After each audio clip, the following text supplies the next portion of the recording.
Hi there, everyone. It is currently the 24th of October, 2013. Typhoon Francisco. Well, at least it's a shell of its former self when we had it as a super typhoon, or at least the equivalent of about a Category 5, one of the strongest storm systems of 2013, and the third strongest, behind actually Typhoon Usagi, and then currently occurring Likima, which is farther off here towards the east, not impacting any land areas. Now, wind sustained right around 65 knots, so just barely holding on to that typhoon intensity, but 65 knot winds isn't anything you want to be going outside and venturing around in, that's for sure. That's why we call them typhoons. It's still a fairly strong storm system. Here on these islands, just towards the right of the center of circulation, I've actually been seeing those winds already gusting up about that high. Winds sustained right around tropical storm strength here towards portions of Okinawa. I know that on the Kadena Air Base, we have been seeing gusts up to about 35 to 36 knots today. So still pretty windy out here, and conditions are expected to deteriorate throughout the evening hour. Meanwhile, farther off towards the north, we have our typhoon down here, but also a stationary boundary which has been setting up across Japan. And well, they're in northern portions of Kyushu, and if we blow up this radar image, you can see some of this heavier rainfall. And actually, in one area, about 20 households have already had to been evacuated because of just so much rain coming down. Shikoku, you're expecting to see about 300 millimeters later on this evening, starting from this morning throughout the evening hours, that is. So a very serious risk of flooding and landslide, not so much directly associated with our typhoon, but that boundary that is setting up there towards the north, which is bringing some rainfall into Tokyo.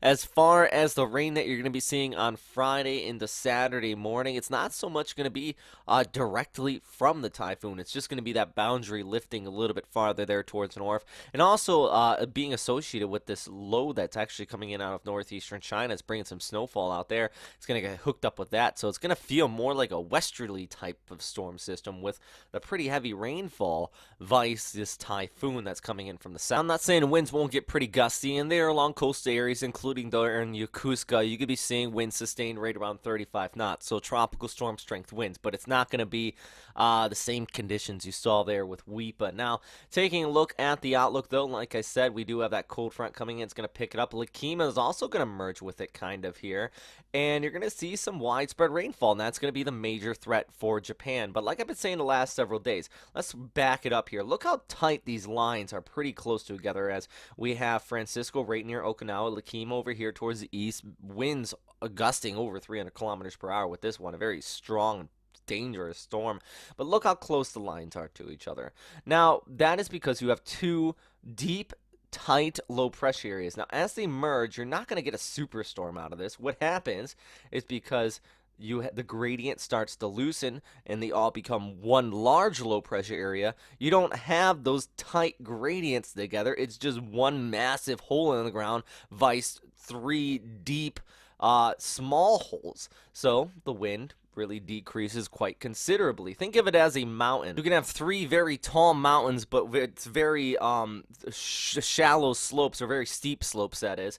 That means it's going to be pretty hard to climb up and kind of more intense. If you have one large mountain, for example, Hawaii, it's a very large but very tall mountain, but the slope's very, very gradual, and that's probably what's going to happen once all three of these combine together over a widespread area. But let's talk about what's going on right now there in Okinawa. Take a look at the model outlook. I know a lot of people like seeing this. And one key thing to note is that our storm system is almost stationary at this time, so I've pushed back the timeline as far as the max winds going into the evening and now into Thursday overnight. It's almost just lingering stationary here towards the east of Okinawa, and this is showing right around actually about 10 p.m.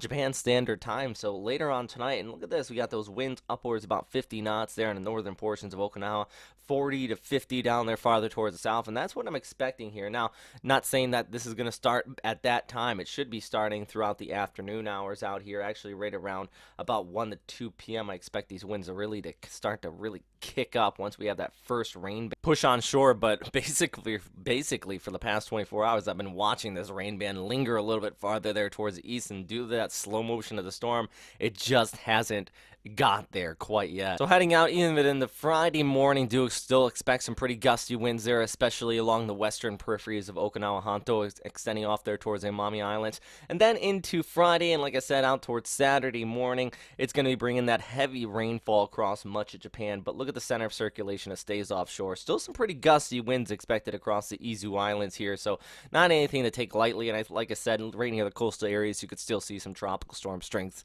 winds out of this. But that is all for right now, though, everybody. Thanks again for watching here at westernpacificweather.com. And as always, stay safe out there.